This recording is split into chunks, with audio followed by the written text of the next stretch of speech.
The one commodity that is most valuable on this earth is time.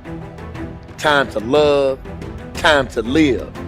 From the moment the human body is born, it begins dying. I can live with no responsibility whatsoever. The price I pay is that nothing matters. Or I can reverse it and everything matters. But I have to take the responsibility that's associated with that. And so if your life isn't everything it could be, you could ask yourself, well, what would happen if you just stopped wasting the opportunities that are in front of you? What is death? Is it the end? Or is it the beginning? And what is life? What is this thing we call life? What makes life so unique and so beautiful?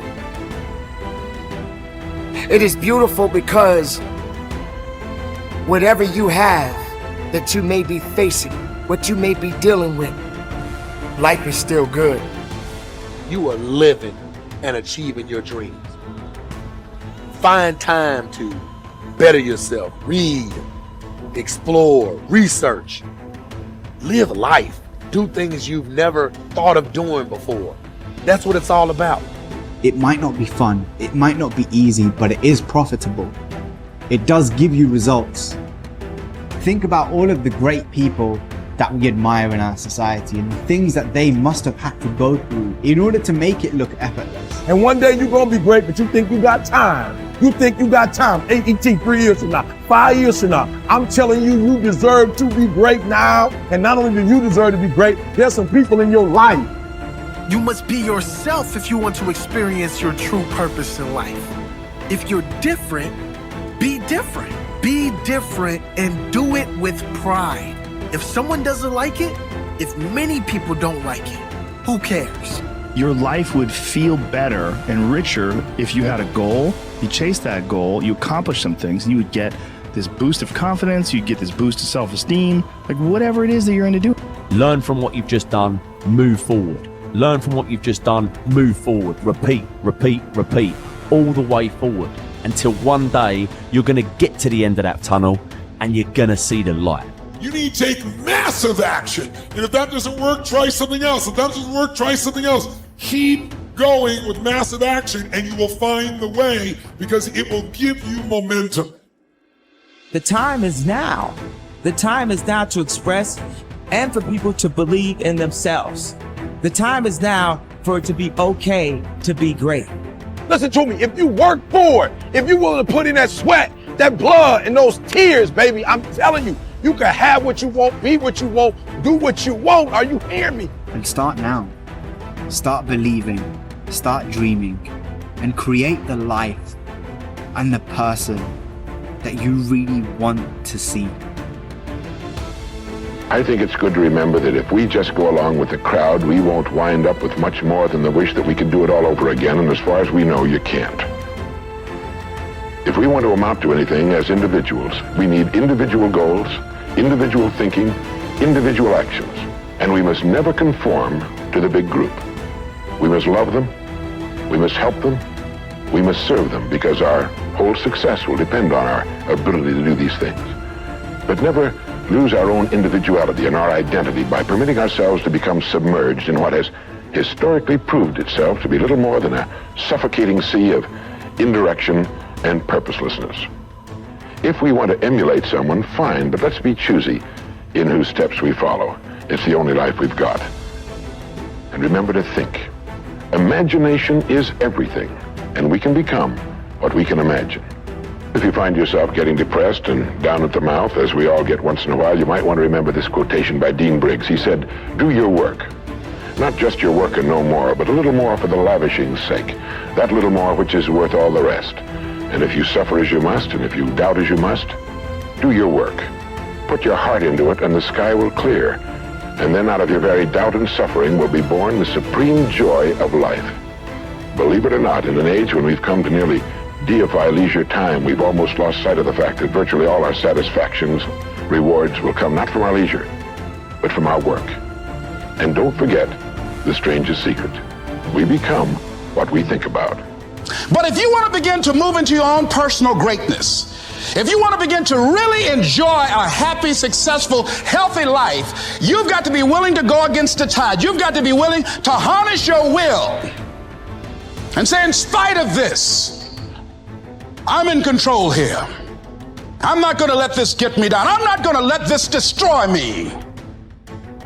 I'm coming back, and I'll be stronger and better because of it. You have got to make a declaration that this is what you stand for. You're standing up for your dreams. You're standing up for peace of mind. You're standing up for health. You want it, and you're going to go all out to have it. It's not going to be easy. When you want to change, it's not easy. If it were in fact easy, everybody would do it. But if you're serious, you'll go all out. So yes, I'm going to turn this situation around. I'm not going to sit back and moan and cry over what happened and what went wrong and who did what. I'm going to do something about this situation. The way to transform yourself is through your work. Now, I know this runs counter to our prevailing cultural prejudices. Work is too ugly, too boring, too vain. Self-transformation, we think, comes through a spiritual journey, therapy, a guru who tells us what to do, intense group experiences and social experiences, and drugs. But most of these are ways of running away from ourselves and relieving our chronic boredom. They're not connected to process, and so any changes that occur don't last. Instead, through our work, we can actually connect to who we are instead of running away. And by entering that slow, organic process, we can actually change ourselves from the inside out in a way that's very real and very lasting. This process involves a journey of self-discovery that can be seen as quite spiritual, if you like. And in the end of this process, we contribute something unique and meaningful to our culture through our work, which is hardly ugly, boring, or vain. This intense focus on one goal is not easy, but it is all important. Orison Swett Marden wrote, "The giants of the race have been men and women of concentration who have struck sledgehammer blows in one place until they have accomplished their purpose. The successful men and women of today are those of one over, mastering idea, one unwavering aim, men and women of single and intense purpose." Marden also said that every great man has become great. Every successful man has succeeded in proportion as he has confined his powers to one particular channel. Single-minded concentration in the direction of your dreams will intensify your desires and increase your emotional drive toward your goal. This intensity of concentration will activate the law of attraction and begin to attract people and opportunities into your life to help you to achieve your goal. The more you think about your goal, the more it will come to dominate and direct your life. The more you think about it, the more rapidly you will move toward it, and it will move toward you. Great men and women are those who absolutely believe that they are put on this earth to do something wonderful with their lives.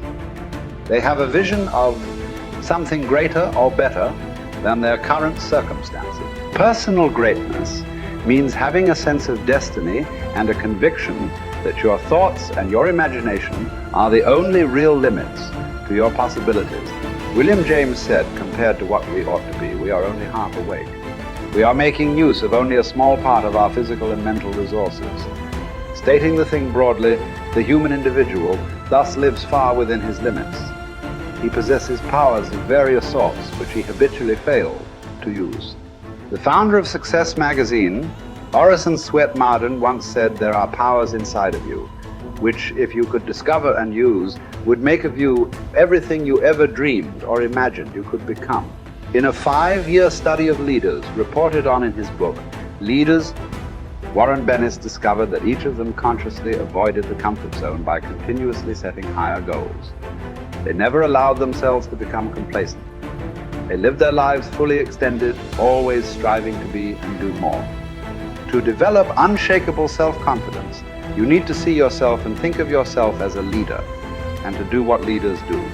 You need to stretch yourself toward the outermost boundaries of your potential. You need to set goals that draw out of you the very best that is in you. You need to work toward objectives that cause you to feel a sense of mastery and peak performance.